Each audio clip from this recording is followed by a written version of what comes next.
हमारा पहला एक वर्ड है डेफिसिट।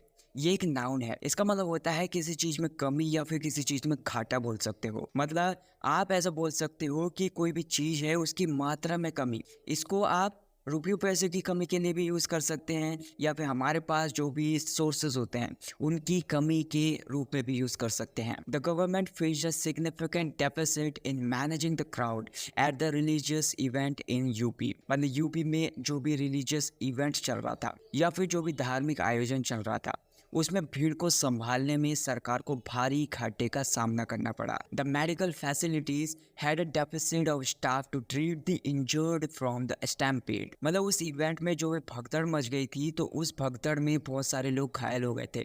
तो उन घायल लोगों के इलाज के लिए जो मेडिकल फैसिलिटीज थी या फिर जो चिकित्सा सुविधाएं थी उनमें स्टाफ की कमी थी। There is a deficit of time in our daily routine to exercise properly. मतलब हमारे डेली रूटीन में या फिर हमारी दैनिक दिनचर्या में ठीक से व्यायाम करने के लिए, ठीक से एक्सरसाइज करने के लिए समय की कमी होती है। पिक्यूलियरिटी ये एक नाउन है।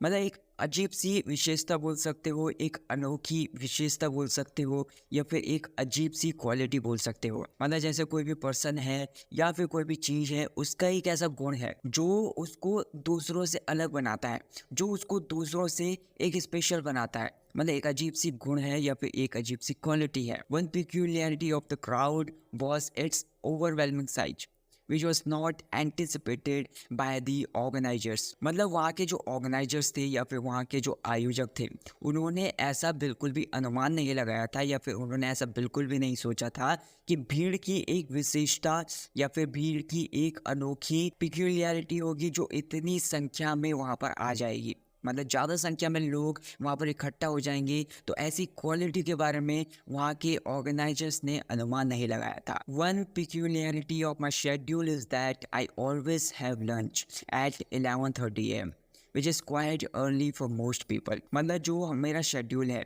या फिर जो मेरी समय सारणी है उसकी एक अनोखी विशेषता है या फिर एक अनोखा गुण है कि मैं हमेशा सुबह 11:30 बजे अपना लंच कर लेता हूँ या फिर अपना दोपहर का भोजन कर लेता हूँ, जो ज़्यादातर लोगों के लिए काफ़ी जल्दी हो सकता है। इनसेसेंट ये एक एडजेक्टिव है। इसका मतलब होता है कोई भी काम हो रहा है वो लगातार हो रहा है या फिर कोई भी काम हो रहा है वो निरंतर हो रहा है। एक ऐसी सिचुएशन है बिना रुके हो रहा है, बिना किसी विरोध के हो रहा है, बिना किसी रुकावट के हो रहा है, वो लगातार ही होता रह रहा है। तो ऐसे सिचुएशन के लिए आप incessant बोल सकते हो। The incessant demand for safety measures was ignored until the tragic event occurred। मतलब जो सेफ्टी मेजर्स थे या फिर जो भी सुरक्षा के उपाय थे उनकी लगातार मांग की वजह से, मतलब सेफ्टी मेजर्स की लगातार मांग की जा रही थी, उनको वो नज़रअंदाज किए जा रहे थे। तो लगातार मांगों की वजह से उन्होंने वे तब तक नज़रअंदाज किया जब तक कि ये दुखद घटना नहीं हो गई। मतलब अब ये दुखद घटना हो गई है, ये ट्रेजेडी हो गई है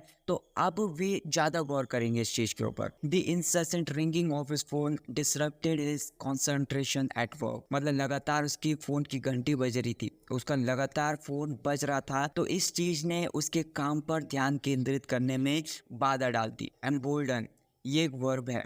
मतलब किसी को प्रोत्साहित करना या फिर किसी को साहस देना, मतलब उसका जो कॉन्फिडेंस है उसको बढ़ा देना या फिर उसकी हिम्मत को बढ़ाने की कोशिश करना, या फिर ऐसा बोल सकते हो थोड़ा सा डिटेल से उसकी जो मेंटल वीकनेस है उसको बढ़ाने की कोशिश करना या फिर उसको मजबूत करने की कोशिश करना। मतलब उसका जो आत्मविश्वास होगा उससे वो बढ़ जाएगा। The teacher's encouragement embolden the student to participate actively in the class. मतलब जो टीचर था तो टीचर ने स्टूडेंट को बहुत ज़्यादा साहस दिया या फिर उसकी कॉन्फिडेंस को बढ़ाने की कोशिश की। टीचर ने उस स्टूडेंट का बहुत ज़्यादा प्रोत्साहन किया तो इस चीज़ की वजह से स्टूडेंट को क्लास में एक्टिवली पार्टिसिपेट करने के लिए बहुत ज़्यादा साहस मिला या फिर बहुत ज़्यादा साहस दिया इस चीज़ ने। Next word is truce.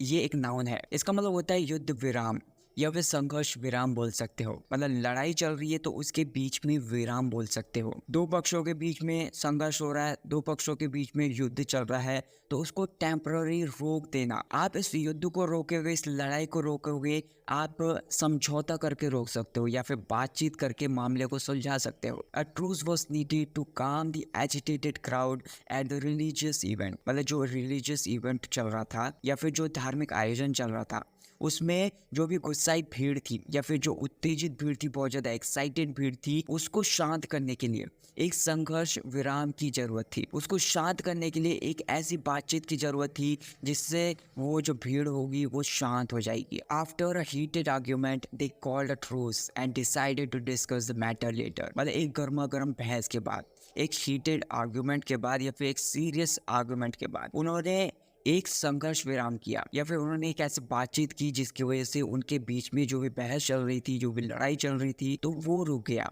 और मामले पर उन्होंने बाद में चर्चा करने का निर्णय लिया। अमास ये एक वर्ब है, मतलब किसी चीज़ को एकत्रित कर देना या फिर किसी चीज़ को एक जगह पर जमा कर देना। आप ऐसा बोल सकते हो कोई भी चीज़ है तो उसकी मात्रा को या फिर वहाँ की जो चीज़ें हैं उसको धीरे धीरे इकट्ठा कर देना एक जगह पर। आप इसको ऐसे भी बोल सकते हो कि रुपयों को एक जगह पर इकट्ठा कर देना या फिर जो भी हमारे सोर्सेज हैं उन सब को एक जगह पर इकट्ठा कर देना। The organisers fail to control the amassed crowd leading to the stampede. मतलब जो भी वहाँ के ऑर्गेनाइजर्स थे या फिर जो भी आयोजक थे, तो वहाँ पर जो भीड़ जमा हो गई थी उसको वो कंट्रोल करने में फेल हो गए, तो इसकी वजह से वहाँ पर भगदड़ मच गई। The people amassed in such large numbers that it became difficult to manage. मतलब वहाँ पर जो लोग थे वो इतनी बड़ी संख्या में एकत्रित हो गए या फिर वहाँ पर जो लोग थे वो एक जगह पर इतनी बड़ी संख्या में इकट्ठे हो गए कि इसको संभालना बहुत ज़्यादा मुश्किल हो गया। कोहेसिव ये एक एडजेक्टिव है, मतलब आप बोल सकते हो एकजुट या फिर संगठित बोल सकते हो। मतलब आप थोड़ा सा डिटेल में समझ सकते हो कि अलग अलग चीज़ों को एक जगह पर इकट्ठा कर देना या फिर अलग अलग पार्ट्स को इस तरीके से जोड़ देना कि वे संगठित हो जाए या फिर एक जगह पर जुड़ जाएं, एक जगह पर एकत्रित हो जाएं। आप ऐसा भी बोल सकते हो कि अलग अलग लोगों को जोड़कर एक ग्रुप तैयार करना या फिर अलग अलग ग्रुप्स को जोड़कर एक कम्युनिटी तैयार करना या फिर टीम तैयार करना। The lack of a cohesive plan led to chaos during the event। मतलब जो इवेंट चल रहा था उसके दौरान एक संगठित योजना की कमी ने या फिर कोहेसिव प्लान की कमी ने अराजकता को जन्म दिया या फिर वहाँ पर जो भगदड़ मच गई या फिर जो भी मुश्किलें पैदा हो गई उस चीज़ को जन्म दिया, उस चीज़ को पैदा किया। The team worked cohesively to complete the project on time. मतलब जो टीम थी उसने समय पर प्रोजेक्ट को पूरा करने के लिए एकजुट होकर काम किया। मतलब टीम में बहुत सारे लोग थे तो वो एक जगह पर इकट्ठा हो गए, एकजुट हो गए, तो वो प्रोजेक्ट को टाइम पर पूरा करने के लिए एकजुट होकर उन्होंने काम किया। हमारा अगला वर्ड है शैटर।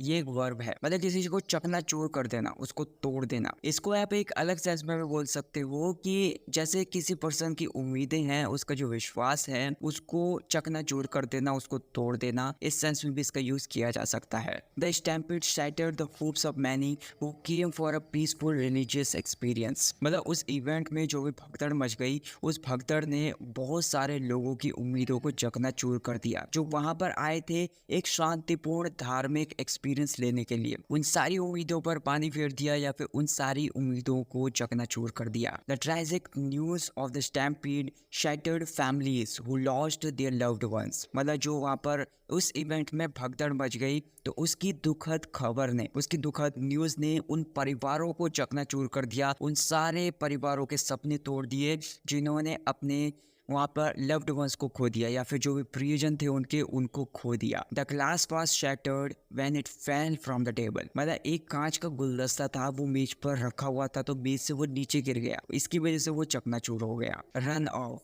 ये एक फ्रेजल वर्ब है, इसका मतलब होता है भाग जाना या फिर बह जाना। इस सेंस में भी इसका यूज किया जा सकता है। मतलब कोई भी एक ऐसी सिचुएशन है या फिर एक ऐसा स्थान है, वहां से तेजी से दूर चले जाना, तेजी से भाग जाना वहां से। अब जैसे पानी एक जगह से दूसरी जगह जाता है, वो तेजी से चला जाता है बहकर, उस सेंस में भी बोल सकते हैं। The organizers were seen running of the midst of the chaos unable to control the situation. मतलब वहाँ के जो भी ऑर्गेनाइजर्स थे या फिर वहाँ के जो भी आयोजक थे उनको उस भगदड़ के बीच में भागते हुए देखा गया, वे इस सिचुएशन को कंट्रोल नहीं कर सके। Some people attempted to run off to avoid being trampled in the stampede. मतलब कुछ लोगों ने भगदड़ में कुचले जाने की वजह से भागने की कोशिश की। मतलब वे ये सोच रहे थे कहीं हम भीड़ में कुचल ना जाएं, तो इसकी वजह से उन्होंने भागने की कोशिश की। The dog ran off as soon as I open the gate. मतलब जैसे ही मैंने गेट खोला तो कुत्ता भाग गया, कुत्ता तेजी से भाग गया। डिफाई ये एक वर्ब है,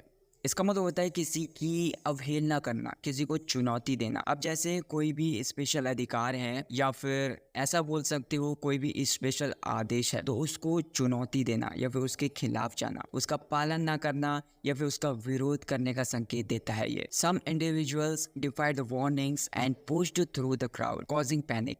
मतलब कुछ ऐसे लोग थे, उन्होंने वार्निंग्स की अवहेलना की, मतलब जो भी वार्निंग्स दी गई थी वहां पर उनको नहीं माना या फिर उनके विरोध में गए और भीड़ के बीच में धक्का दिया, जिससे घबराहट पैदा हो गई। मतलब वे भीड़ में भागे होंगे, एक दूसरे को धक्का लगा होगा, तो इसकी वजह से दूसरे लोगों को भी घबराहट पैदा हो गई होगी। He defied the doctor's advice and continued with his unhealthy lifestyle। मतलब उसने डॉक्टर की सलाह की अवहेलना की या फिर डॉक्टर की सलाह नहीं मानी, उसके खिलाफ गया और अपनी जो भी अनहेल्दी लाइफस्टाइल है उसको जारी रखा। मतलब डॉक्टर ने उसके अनहेल्दी लाइफस्टाइल को सुधारने के लिए कुछ सलाह दी थी, तो उसने डॉक्टर की सलाह नहीं मानी। बाउंटीफुल ये एक एडजेक्टिव है, मतलब कुछ है जो कि भरपूर मात्रा में अवेलेबल है, प्रचुर मात्रा में अवेलेबल है, मतलब किसी चीज़ का बहुत ज़्यादा मात्रा में होना।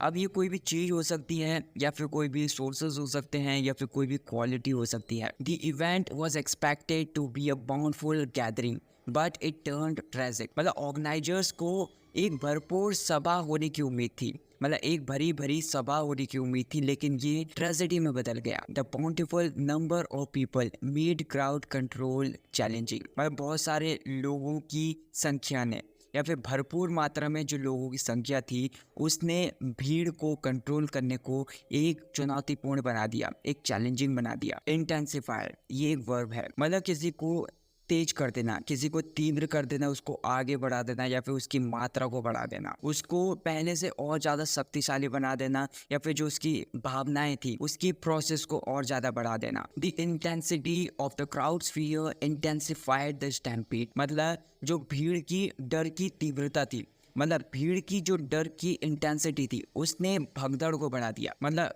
लोग जो थे वहाँ पर उस भीड़ में बहुत सारे लोग डर गए थे, तो वो इधर उधर झटपटाना शुरू हो गए, वो इधर उधर भागना शुरू हो गए, तो इसकी वजह से और ज़्यादा भगदड़ मच गई वहाँ पर। So that's it guys for this video. I hope आपको ये वीडियो पसंद आई होगी। अगर आपको ये वीडियो पसंद आई हो तो वीडियो को लाइक कर देना, चैनल को सब्सक्राइब कर देना। Thank you so much for watching this video.